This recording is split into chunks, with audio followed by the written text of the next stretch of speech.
नमस्कार मु doctor Manorama Mahanti IMD Bhubaneswar पूरा ओडिशा राज्य वेदर ब्रीफिंग करछि। देखिबा गत 24 घंटार रेकर्ड तेबे राज्य रे किछि स्थान रे हल्का मध्यम वर्षा रेकर्ड करा जायछि।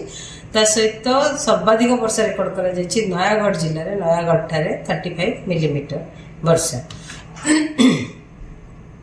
आज पर्यंत मौसुमी वर्षा है माने प्रथम जून रु नहीं आज पर्यंत 21 अगस्त पर्यंत टोटल वर्षा है 1011.9 मिलीमीटर जोटा कि नॉर्मल वैल्यू ठारू अधिक रही 25% अधिक रही। आज ऑफ टुडे आज पर्यंत देखिबा पूरा ओडिशा राज्य रे 25% अधिक वर्षा रही।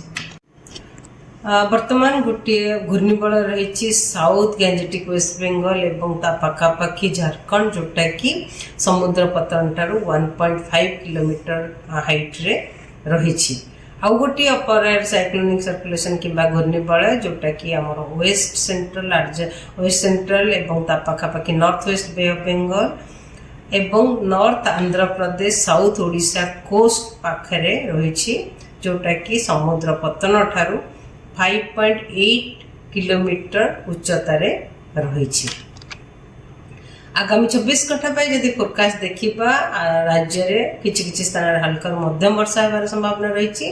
सहित वर्षा सहित बिजुली घड़घड़ी और झटका पवन 30 ରୁ 40 किलोमीटर पर आवर रही संभावना रही। उपकूलवर्ती अंचल जिला गुड़िक सहित मयूरभंज केउंझर और सुंदरगढ़ जिले में काली आभ्यंतरण ओडिशार जिला गुड़िक अनेक स्थान हल्का मध्यम वर्षा रही संभावना रही। किंतु उपकूलवर्ती अंचल जिला गुड़िक किछि स्थान हल्का मध्यम वर्षा रहा सहित गोटे किंबा दुईटा स्थान मयूरभंज और केउंझर जिलार केउंझर कलाहांडी और नवरंगपुर जिलार गोटे किंबा दुईटा स्थान प्रबल वर्षा होबार संभावना रही। सहित आमर दक्षिण ओडिशार जिला गुड़िक एवं उपकूलवर्ती अंचल जिला गुड़िक सहित मयूरभंज केउंझर जिले में वर्षा सहित बिजुली घड़घड़ी और झटका पवन 30 ରୁ 40 किलोमीटर पर आवर रही संभावना रही।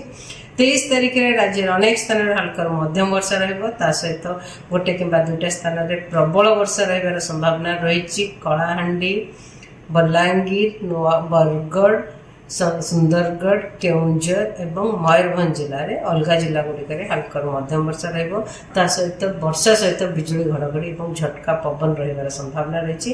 इवन आम उपकूलवर्ती अंचल जिला गुड़िक बिजुली घड़घड़ी सहित वर्षा होबार संभावना रही।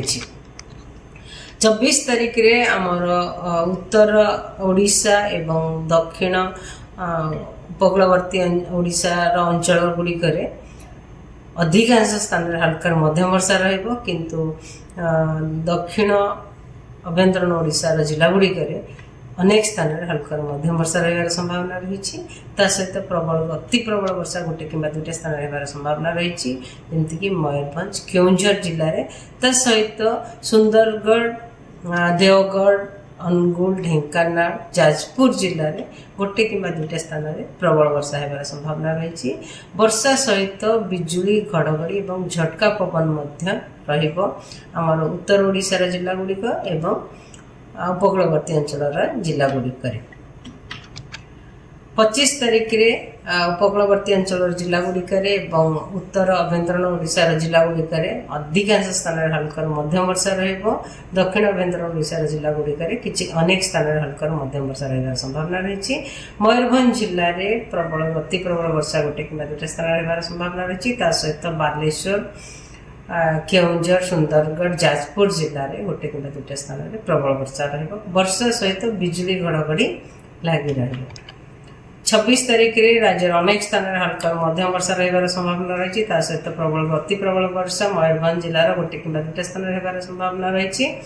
एवं बालेश्वर जाजपुर केउंझर सुंदरगढ़ झारसुगुड़ा संबलपुर बरगढ़ जिले में गोटे कि दुईटा स्थान प्रबल वर्षा होबार संभावना रही। 27 तारिख में राज्य अनेक स्थान हल्का मध्यम वर्षा रही सहित मयूरभंज केउंझर जिले में प्रबल अति प्रबल वर्षा रही संभावना रही। बालेश्वर भद्रक जाजपुर ढेंकानाल अनुगुल देवगढ़ संबलपुर सुंदरगढ़ जिले में गोटे कि दुईटा स्थान प्रबल वर्षा रही संभावना रही। धन्यवाद।